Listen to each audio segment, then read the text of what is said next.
Well,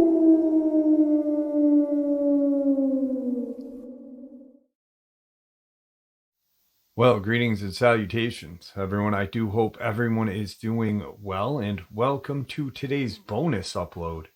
Before we jump into it, a couple quick links. As many of you know, I rely on Patreon, PayPal, channel membership, and the merch to help the channel to continue to grow and go.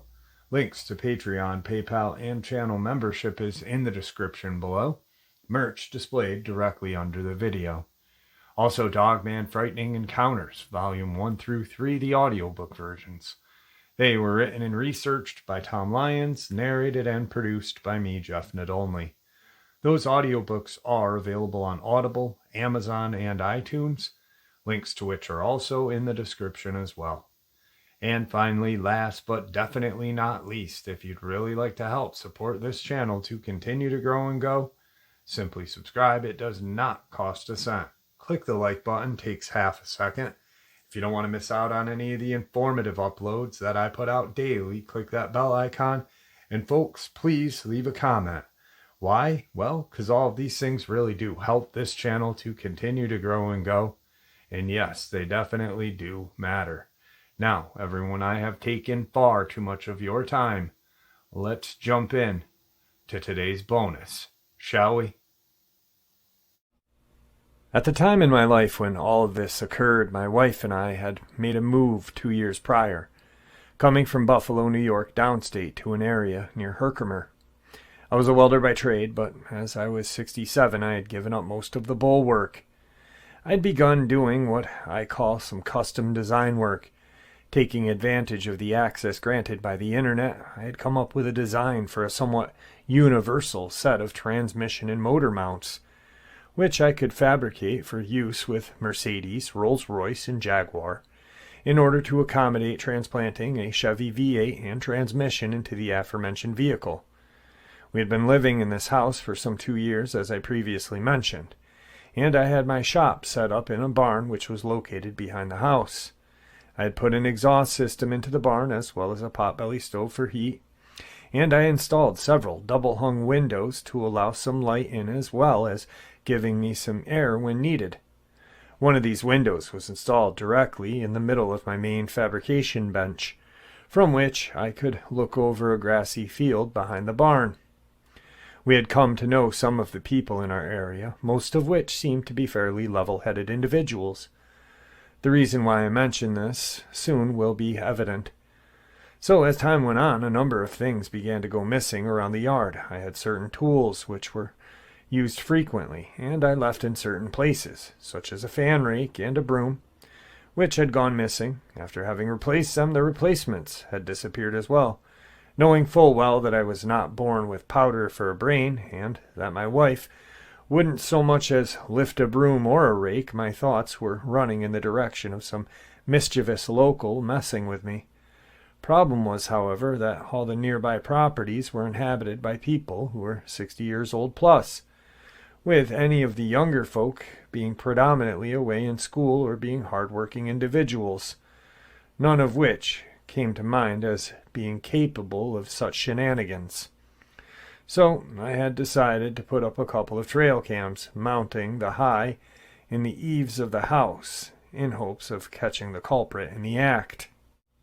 It was one evening in October of 2006, with the sun having set hours before, which I was working on one of my jigs facing one of the double-hung windows in my shop. Now, whenever my welder hit the metal, a huge bright flash of bluish-white light illuminated the field through the window, much like a flash of lightning would. And even though I had my welder's hood down when this occurred, my eyes could still see if I allowed them to shift slightly. The field being lit up outside of the window. That night I had several sets of my adapters to fill orders on, and I was going to be in the shop for at least a few more hours. It must have been about 45 minutes into my work that I swore I saw a figure that was illuminated by a flash of the welder in the yard, but of course I couldn't just keep the welder going with my hood on and keep looking, and when I had stopped and flipped my hood up, it was dark again. I grabbed my flashlight and a shovel to use for defense if necessary and walked out behind the barn to see if there was in fact anyone or anything out there. And there wasn't. At the time I had chalked it up to my imagination and left it alone. It was several weeks later, being the first week in November, that I went outside on a Saturday morning to do some cleanup of fallen branches, and my wheelbarrow wasn't where I had left it. I habitually left it leaning against a large tree so that water or ice wouldn't accumulate in it, and it was gone.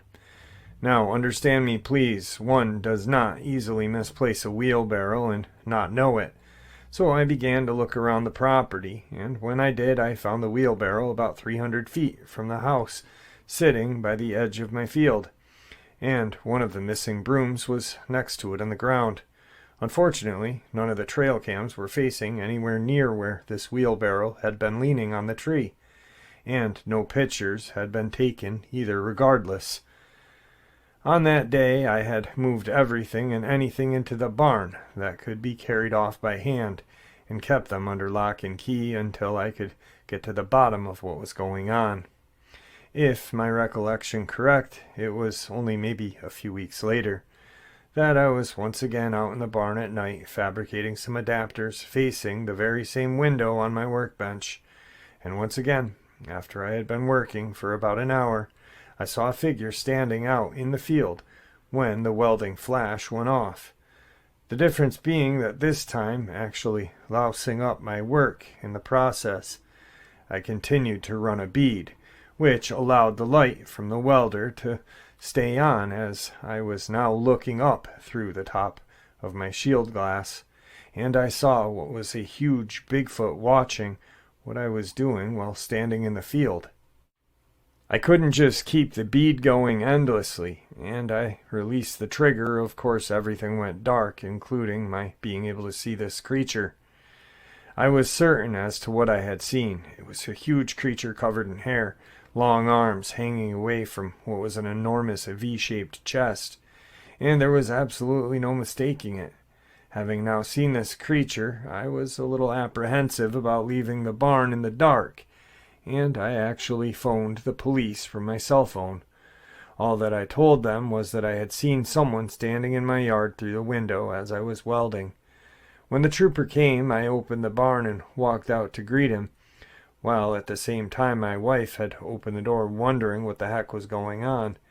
As she and the trooper were now fully aware of exactly what had happened, the trooper walked around the area behind and around the barn and found nothing. While he was walking around, I had whispered to my wife that I had seen a Bigfoot, and her eyes lit up like two saucers in amazement. When the trooper came back, I told him about the missing tools and the like, and shortly thereafter he left.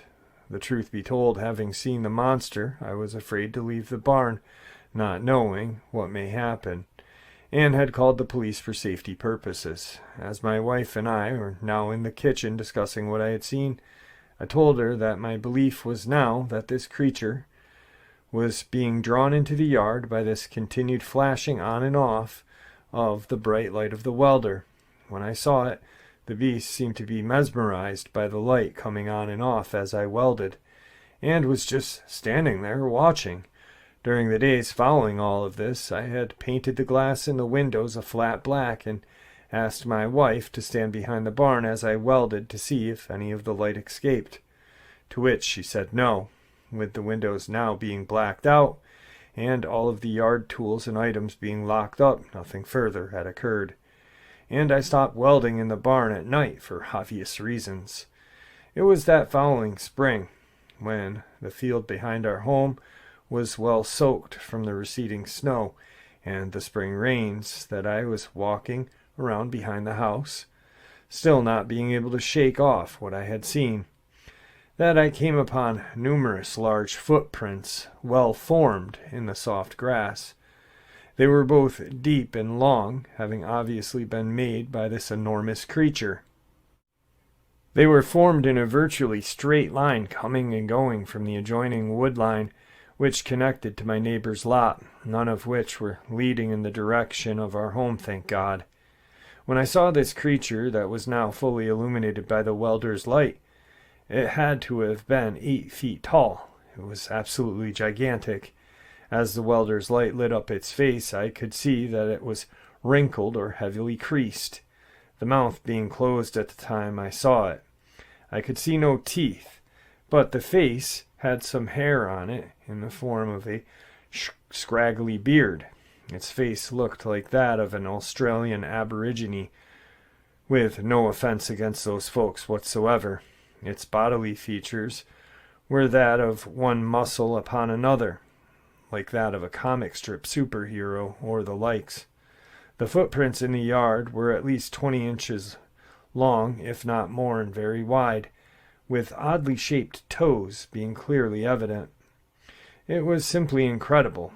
In the years following, we had no other further activity relative to my barn or missing items, and we actually remained there for 6 more years after these events of that period of time.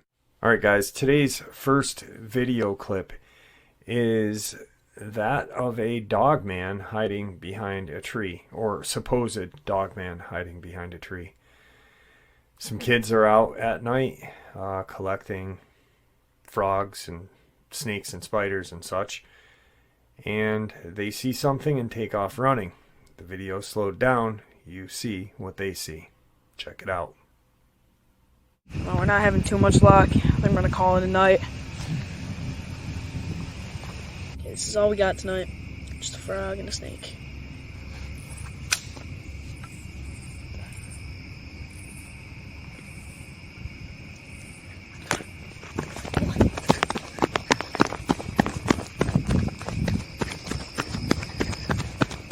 Dude, what in the heck was that?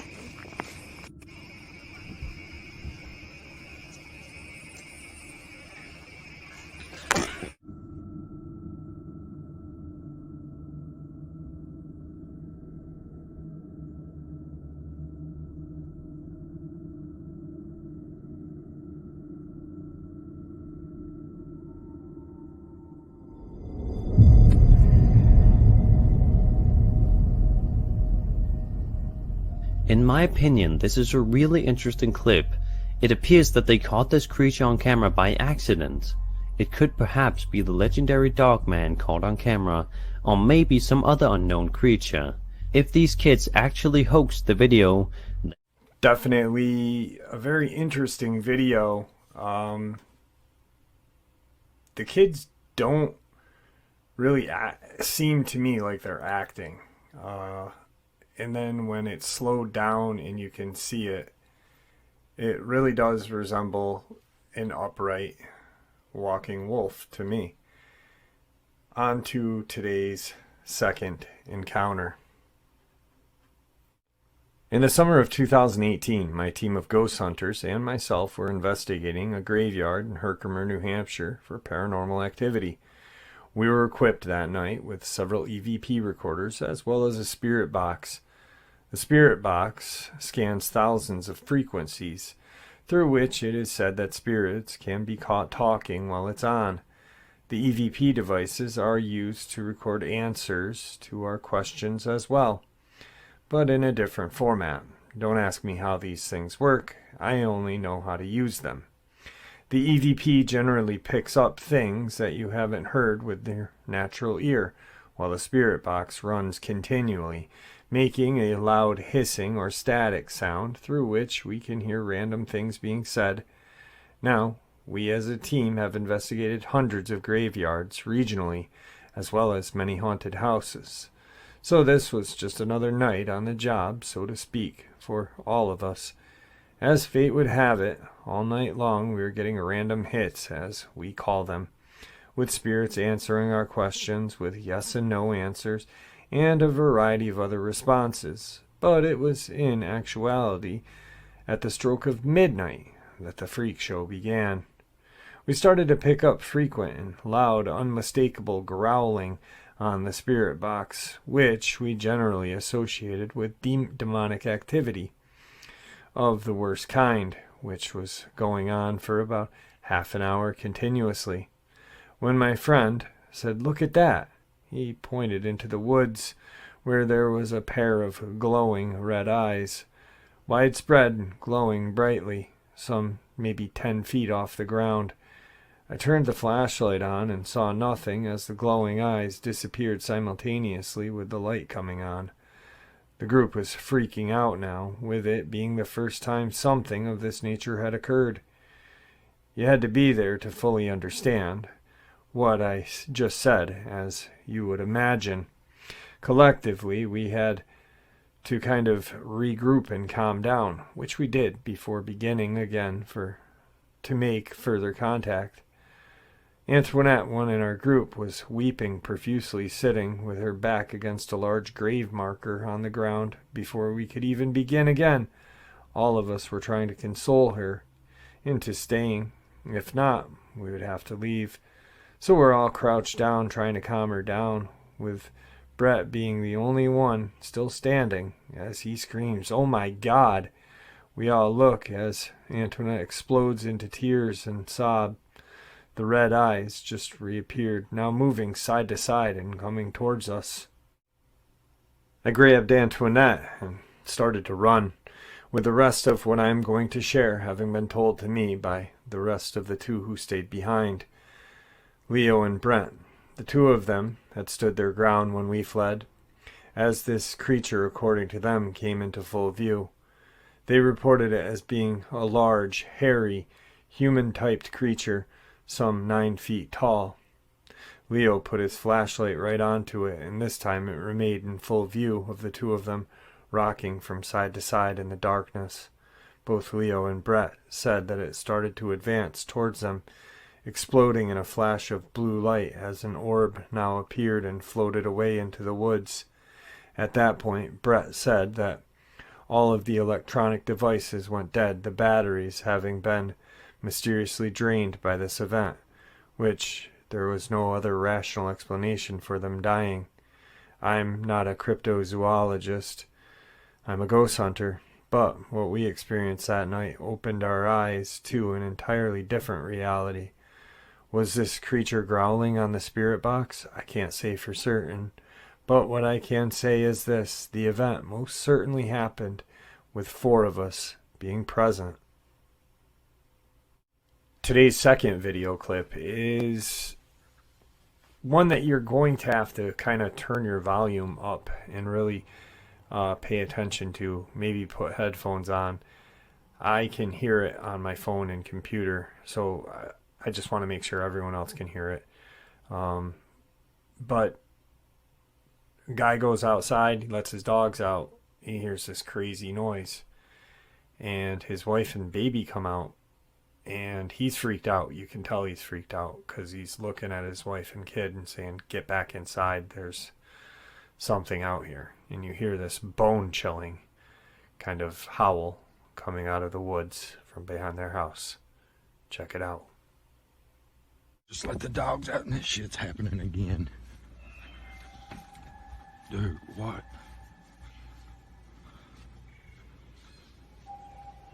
Huh. Oh yeah, oh yeah.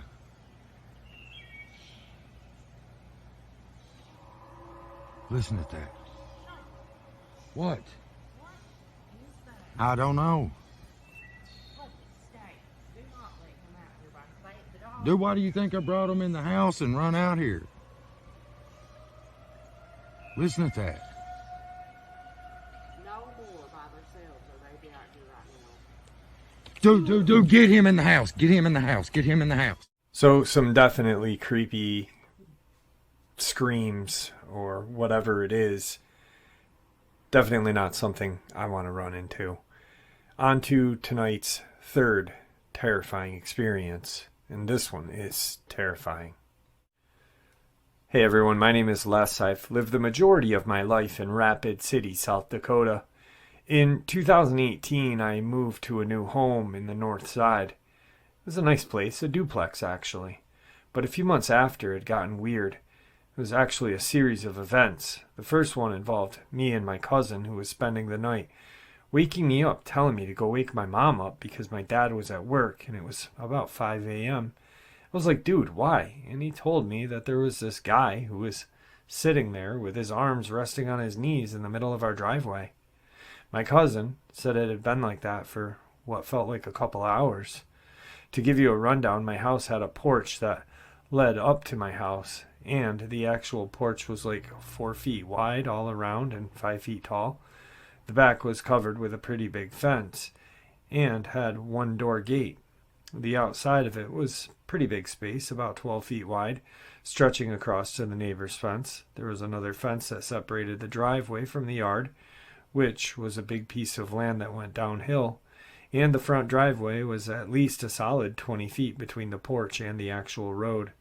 This thing, which was right in the middle of it, crawled away, almost like a feral human would crawl. It crawled, and it was already in the middle of the road in what felt like 2 steps.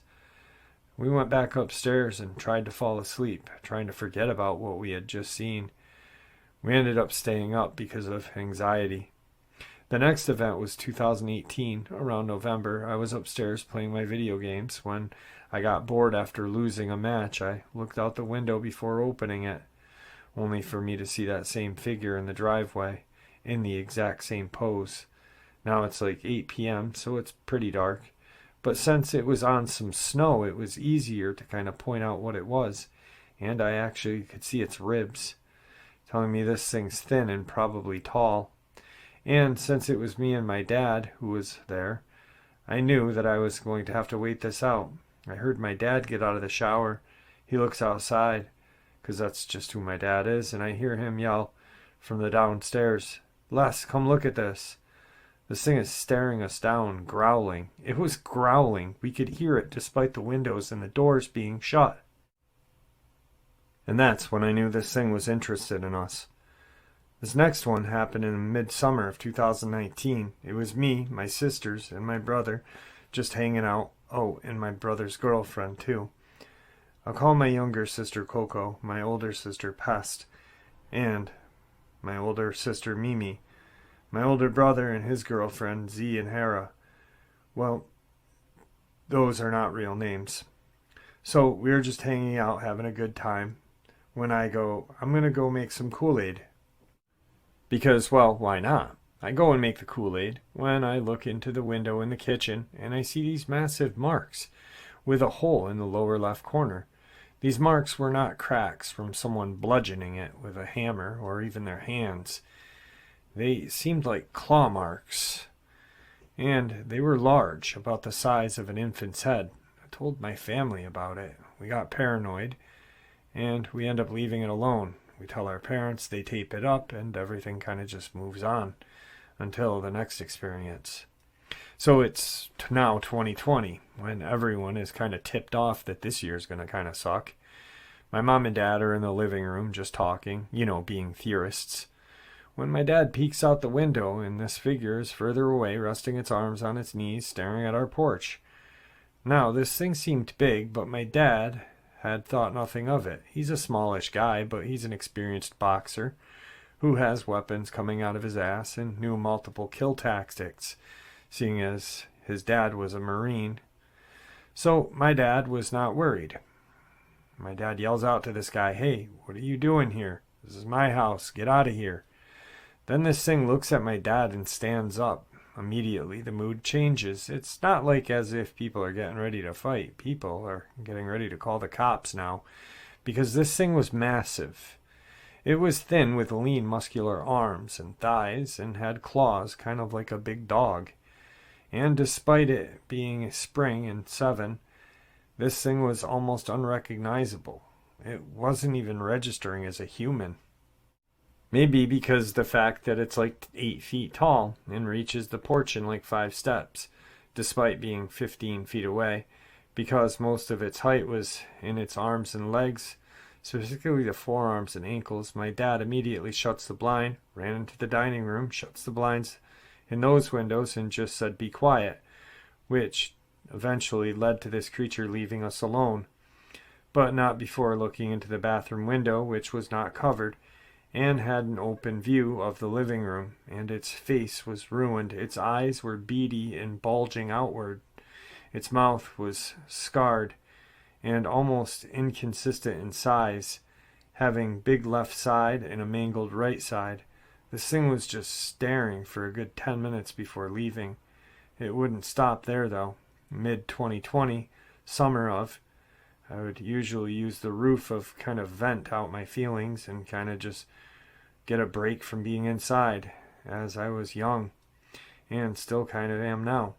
One night, after being in a heated confrontation, my older sister was running around with some boy. My dad had been kicked out. Everyone's yelling. It was just a lot. I went up onto the roof just to get some space, and not getting involved, I just go off on my own little thoughts. As I was climbing out, I saw that there was this patch of woods that's on the roof. I see it and I think nothing of it. But when I'm fully outside, I see that it's actually wood from below the tiles of the roof, meaning that the tiles had been torn off somehow. I was sitting there and wondering how this had happened. Who could have done this and why? But then after a solid minute, it clicks that it was that thing that had been messing with us for years now. I immediately go inside, close my window, cover the windows, and go on my bed and fall asleep. I woke up at around 2 a.m. to a noise of something crackling, kind of like ice or glass. I get up to inspect the room, and I go into my older sister's room, who is downstairs at the time, kind of comforting my dad, because he had just gotten into a big fight with my mom on his birthday and was just really sad at the moment. My little sister was staying in the room, so I asked her, "Hey, did you hear that?" And she just kind of turns to me and says, "Les, what was that?" in a panicked voice. And I look at the window, which is what she kind of backs away from, to see those claws being dug into the window and being dragged across it over and over again. I take my sister downstairs. She immediately starts crying. That moment I grab it because I guess that kind of tells her that this is an issue. She goes and lies by my mom, who asks, "What happened? Why is your sister crying? What did you do?" And we both are at a loss of words. I hadn't seen this thing up close yet, and my sister probably didn't even know there was a thing at all, so we stayed downstairs for the night. When I was So the night moves on and everyone calms down. The next day I climb out onto the roof and look at the patch. It was torn apart. There were pieces of wood sticking out. Most of the wood was already gone. It was also torn off and mangled, and there was just a solid meter of it all around in a circle. Now this next one is up there with the scarier incidents. I was outside in 2021. It was my oldest and little sister's birthday. We were playing outside. I go and grab onto the wooden fence at the top of the hill that I had mentioned earlier. It was our yard. And it was kind of like plank wood. It snapped in half. I got a few splinters. And I knew this wasn't hormones. Testosterone doesn't make you like Spider-Man, as far as I'm concerned. I go and tell my parents, who were inside, watching us go through the door while hanging out with the other adults. My dad goes to inspect along with my uncle, and they figured out the fence was already broken and just in position, kind of holding it up. The way it was broken, you guessed it, something like a tiger slashed at it, and the plank was being held there half broke, kind of dangling. I ask them, "What tells you that they have claws?" And they show me some deep claw marks that were hidden in the plank wood, and so we are immediately sent inside and told to play upstairs in our house. About a month later we move out, and I still haven't forgotten these events. There were many more that I don't remember and don't want to talk about, but I do know that this thing didn't suit us. There were some other smaller incidents. Like one night, my dog had been unleashed and the gate was opened, and she was in the backyard and dead, really young. Another thing, my bike chains constantly seem to be broken off my bike. Even the garden that my dad was planning to use to kind of help his relationship with my mom just mangled and destroyed. There was like a 3-foot hole in the middle of it. I'm actually getting worried thinking what it could have done if it ever got our hands on any of my family members or friends. I think it's a good thing that we left because Rapid City, South Dakota is a terrible place all around, especially that part of town I lived in. Sorry for the misspelling and strange writings. It was like 4 in the morning and I've only slept 14 hours this whole week. Man, that is absolutely a chilling and creepy experience. And the next video clip is just as chilling and creepy. It's coming to us from out of Kansas. And I'm not sure what this thing is, but it is big. And it is terrifying. Check it out.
Definitely a creepy video. I have no idea what it is.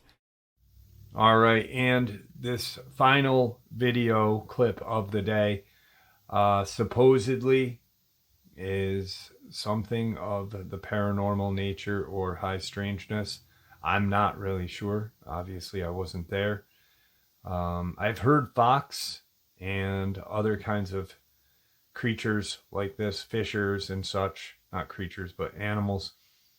And to me, it may be a fox or some sort of animal like a fisher.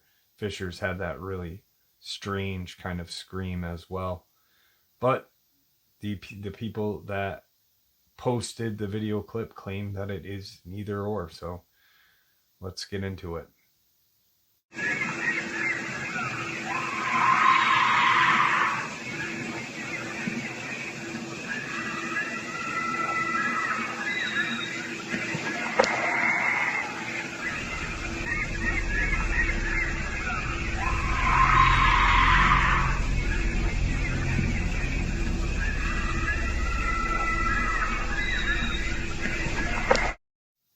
And there you have it, folks. I do hope you all enjoyed today's bonus as much as I enjoyed sharing it with you. I'd like to thank you all for supporting the channel.